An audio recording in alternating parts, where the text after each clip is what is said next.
Hey, I'm Chad from Torture Cast, by the way, just a small independent blog Okay. or whatever. And obviously we're here for, Will Clark's number 22 retirement ceremony. And I know a lot of Giants fans definitely loved Will Clark. He was, a lot of fans' favorite players. Who did you watch growing up? Who was your favorite player? That's tough. I was an A's fan, so I got to watch all those guys. Zito, Mulder. I love watching pitchers, and then honestly, my favorite. I had a couple favorite players, but I liked playing shortstop when I was younger. So Bobby Crosby was he was one of my go-tos, and then obviously Eric Chavez was there for a long time. So those were a lot of guys, and then when I was real young, I'm sure you can ask anybody that was around during that area. I mean, it was Barry Bonds. Barry Bonds was my go-to. So just especially growing up in this area, all of those guys were some of my favorite players. Yeah, Xavi, man, he goes way back. And Crosby, how tall he was and how good he was at the shortstop position. Like you said, used to play that or whatever. As far as Barry is concerned, I mean, how many conversations have you had with him, and what you guys talk about? We've had a couple. It's nothing.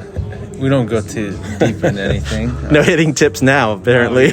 No hitting tips for me. No, it's very good talks. I mean, he's just most of the time he tells me he wants to hit my sinker just one time. He's like, I want to see it one time, and in my head I'm like, I really don't want to throw it to him one time because he probably hit it in the water or something. But no, that's cool when someone like that says something. It's special, and that's the same that I had with Will too, because I've known Will since 2014, probably since I was drafted. I've been able to be around him, and he's helped me a lot.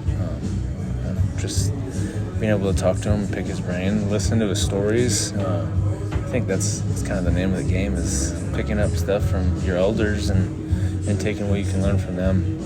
Yeah, he's a student of the game. All the stories of him, obviously with the infamous fastball inside off of Greg Maddux during the 89 NLCS. But, just overall, he could really call or feel the game in terms of, what was going to be pitched. And he was a student of the game, and it goes way beyond analytics. So have you guys talked about that? Because you're obviously coming from the other side of the mound here.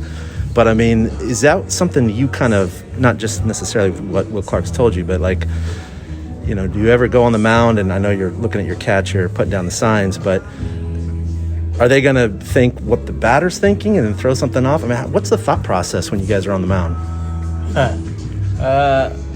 I would say it's probably a little different than it used to be. But, yeah, when I'm out there, I'm trying to compete. I'm trying to beat the guy in the box, and I don't think that part of the game has changed. I think now there's just a little bit more numbers that go into it. I know this guy's not good at a certain pitch, so I attack that pitch. But at the end of the day, it's all about competing, and I think those guys that feel the game thing is something that the best players have. And that's something that I've started to notice just being around, certain guys in here. I think there are guys in here that were the same way that I've gotten to play with, and just being able to see that and see it every day, and then watching Will, the videos of him playing, he had that same exact thing, and that's something I think all the best players that have played have that little bit of their talent is obviously there, but there's something in their brain that's just it's just different. There's the feel of the game. There's they're never afraid of a big moment type of thing, and he was like that, and I think that's what made him so special. I think that's what makes those guys so special, those certain guys. Yeah, I think today's game with analytics and looking at the numbers, and there's definitely a time and a place for it. Don't get me wrong, the stats show it, but at the same time, guys like Will and others today are able to seize the moment no matter what the matchup is, and just be able to pull it out. Just knowing what a guy's going to throw, seizing the moment, being the guy who wants to be up at the plate. Who have you played with, and especially on this team now, who you think kind of possesses some of those abilities for those kind of situations? Well, I thought that the main guy for me was Buster, was being able to watch him do his thing last year. Like, that's pretty special to see. He's definitely one of those guys. But yeah, other than that, like, I get to be around Craw, Belt, and especially this guy right here. You know, I grew up watching him. He was I tried to hit like him, and I tried to do a lot of things like him, just because he made the game really easy. And if you look back at his career, it's like he's had a lot of big moments where he does some pretty special things, and I think it's cool because now I get to be a part of it and be able to say I play with him. But all these guys, like I said, I got to play with Buster, and then with Crawford and Belt. Like, those guys won World Series. They did big things in those World Series, and I think that part of the game is never lost.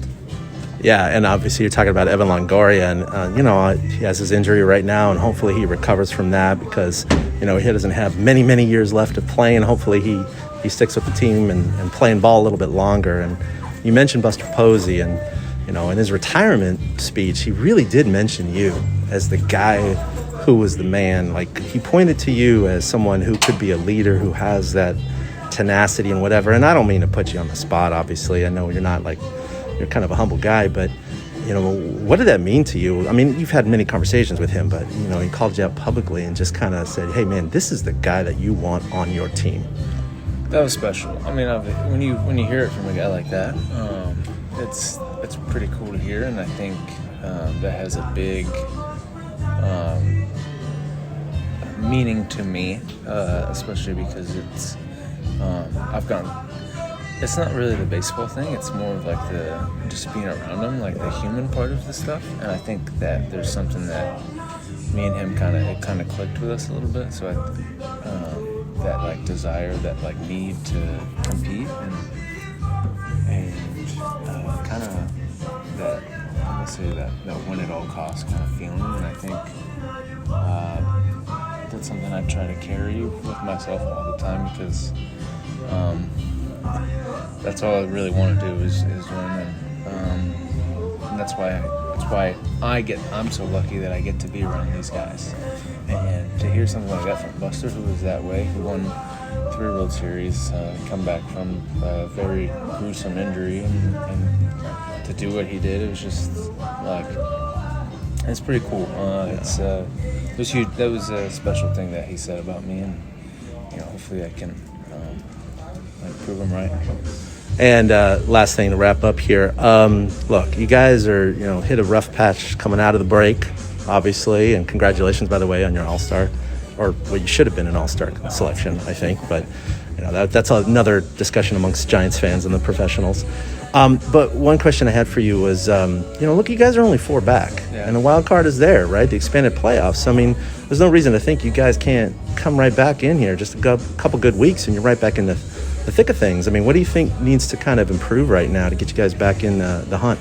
I think we just gotta get back to the basics of just having fun and going out there and doing our job, and that's everybody in here, like 1 through 26 doing their jobs. Like, when everyone does their job, I think it gets, that's what makes you win.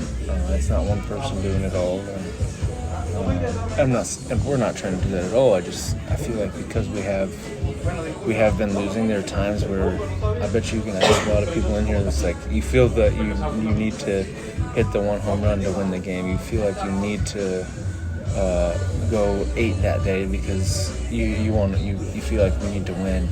You got bullpen guys that there's been a lot of games lately where we're down or tied late, and it's a lot of pressure on those guys to either keep the game as it is, like down 1 or 2, and I think maybe we're trying to do too much. And I think once we get back to just having fun in the basics, like the beginning of the year, I think that's what we were doing. We were playing well, and we get back to that, we'll be all right. Cool. Well, thank you so much, Logan. Yeah, I appreciate your time. Yeah.